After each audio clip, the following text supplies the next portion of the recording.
How to block a sender in Proofpoint. If you want to stop malicious emails from a sender, this video is for you. This guide is designed for email security teams looking to block spammers in Proofpoint.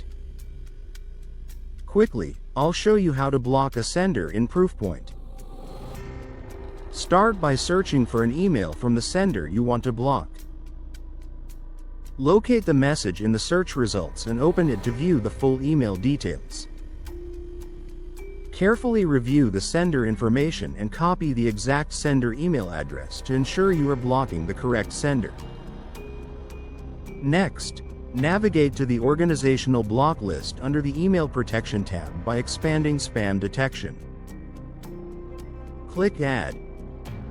In the new window, select Sender Email Address from the Filter Type dropdown, choose equals as the operator, and now enter the sender's email address in the value field, and then click Add Entry.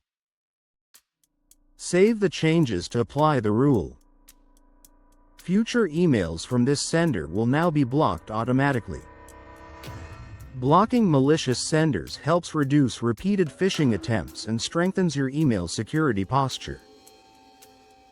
In the next video, we'll look at phishing protection in Proofpoint.